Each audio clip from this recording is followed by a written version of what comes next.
Your little one is more than happy to sit on the potty, but sitting is only half the battle. How can you get her to actually go? Today, we're troubleshooting 3 scenarios involving this very question. This is episode 243. My baby sits on the potty but won't go.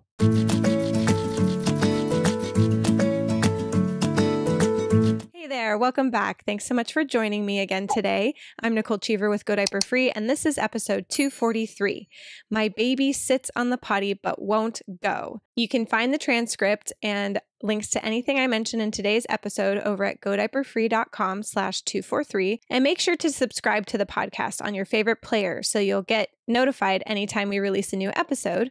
And please leave us a review. We'd love to hear from you. And who knows, it might even be featured here on the podcast. Today, we have 3 questions from mamas who are having a fine time getting their baby to sit on the potty, but not such a great time getting baby to pee. Let's start with Nicole. Hi, I'm Nicole, and my little girl is almost 18 months. We have another one on the way, and I guess we're from Springville, Utah, and we actually started potty training to end EC, and our daughter has been struggling to go pee in the potty. She sits on the potty really well, and she understands that pee and poop goes in the potty. She even cleans it up. I'm pretty good at knowing when she needs to go, but whenever I put her on, even if she does need to go, she doesn't go. And I'm not sure what to do about that. So if you could answer that, that would be great. Hey, Nicole, first off, congratulations on baby number 2. Take it from someone who did not wrap up my first before my second came along. We absolutely want to get you rolling with finishing up potty training, wrapping up your first baby before that second one arrives. It's going to be just so much easier on everybody involved. You'll be in maintenance mode by then, and you'll be able to use these same skills that you used to wrap up your first child if there's any regression. And last week's episode 242, was all about preventing and dealing with any regression that might come along once your second baby arrives. So go ahead and check that out just so you're prepared. If you are using the wrapping up section from the Go Diaper Free book, I know you said you're using potty training to wrap up EC, so I hope you've moved on to the tiny potty training book. It is really important to make that shift. It's a completely different mindset. We want to get away from you sitting her on the potty, and it needs to be her getting there and her idea. We've got a blossoming toddler now who's hungry for mastery, so we want to be able to give her the tools for that. And the Tiny Potty Training book is going to have everything you need in there, including an extensive troubleshooting section with a lot of these tips in there. Take the emphasis off of sitting and shift it to her learning and knowing when she has to go. We want to make sure that she can recognize when it's time to go potty. You've been practicing EC a long time. You're really good at this. We need to be handing that baton over to her. And you also may think you know, but natural timing could have changed. She could be experimenting. Lots of kids around this age, including mine, start to learn how long they can hold their bladder by holding it so long that they can't anymore. So it's really important to give that responsibility to her now. Remember also that pee on the floor is not the end of the world. It doesn't mean that there's been a failure in EC or in potty training.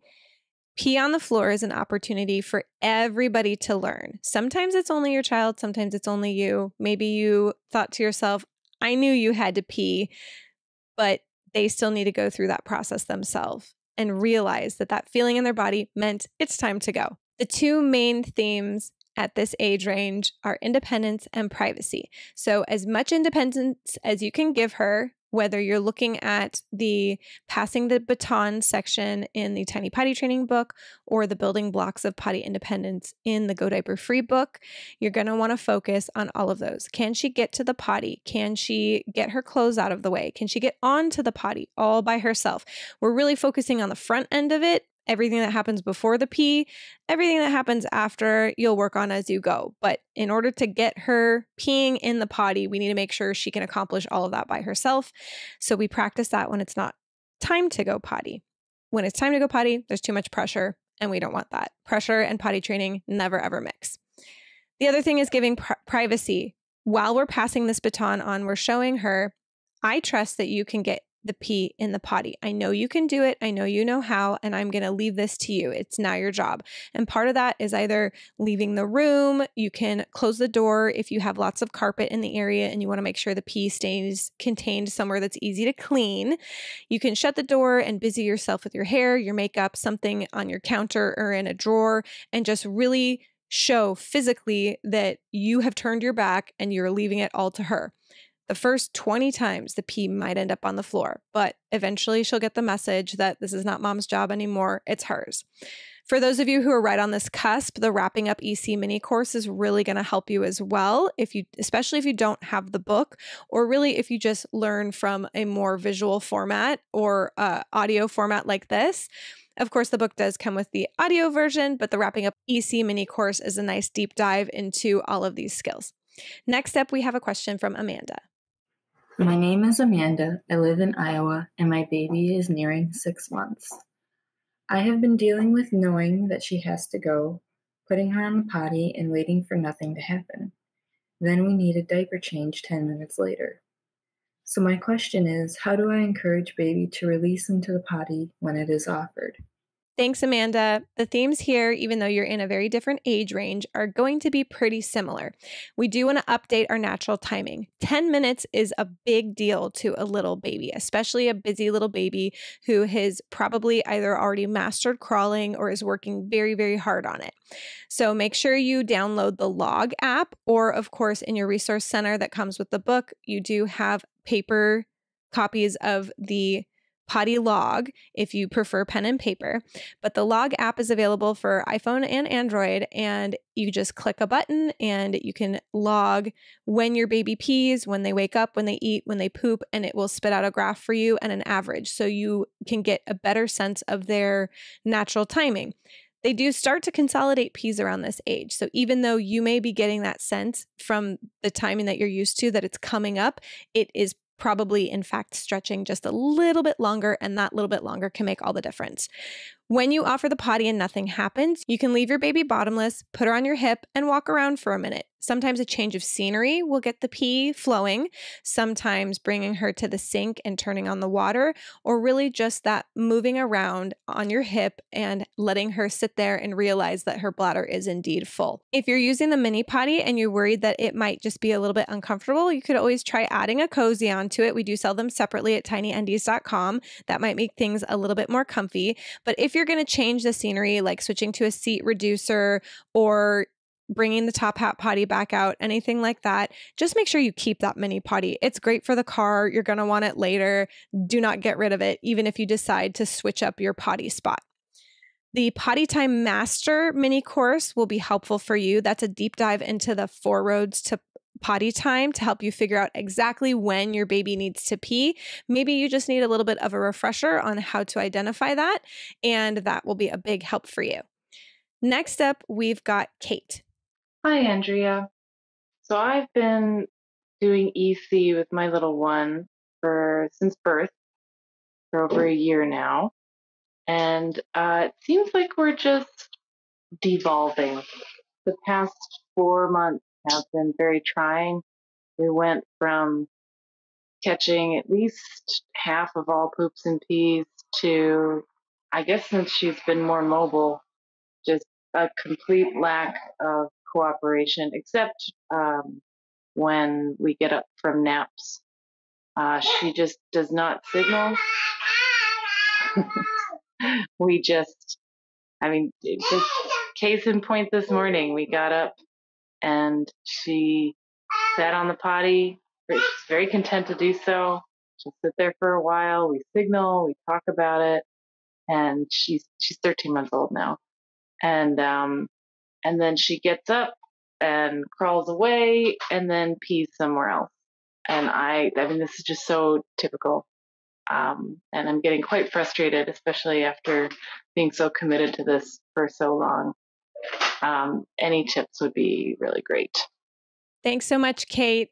This is a very common stage for signals to completely go away. She doesn't need you anymore. She's mobile. She knows how to use the potty. Why would she tell you that she needs to go? This is actually the time when many of us remove the diapers. And while that seems a little bit counterintuitive because it sounds like you're missing a lot, it actually can be such a critical step to making that transition to potty independence. For both you and Nicole, I would suggest really limiting your time on the potty.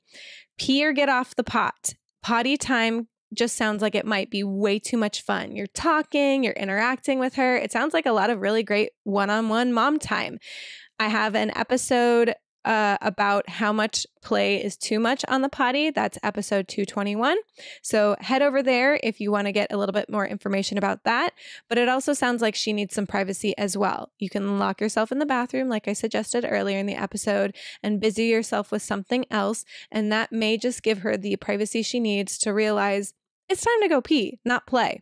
The other thing is stop talking about it. She knows. Over talking it shows you are uncertain. You do not have faith that she can do it. So therefore, why would she have any faith that she can do it? Be short, concise. It's time to go pee, put your pee in the potty, and then give her that needed privacy. Going on 4 months of your potty experience just kind of falling apart sure sounds like a pause to me. So check out the Potty Pause Resolution mini course, and that can really help you. But in the end, I really think it's time to ditch those daytime diapers. So head to the book, head to the support groups, and let's get you out of those daytime diapers and on to potty independence. That's it for today, everyone. Head to godiaperfree.com/243 and let us know. What is your best tip for getting baby to actually pee in the potty when it's time to go? Next week is the 3rd annual Go Diaper Free Summer Training Challenge. We really hope to see you there. Head to godiaperfree.com/summer to register, and let's get everybody out of diapers as soon as we can. Next week on the podcast, we have a question that came up in one of the Facebook groups about why we say baby can be out of diapers, quote, by walking, and what the significance of that is. So we will be talking about what age your child can be out of diapers by. I hope to see you then. Thanks for joining me. I'm Nicole Cheever with Go Diaper Free. We'll see you next time.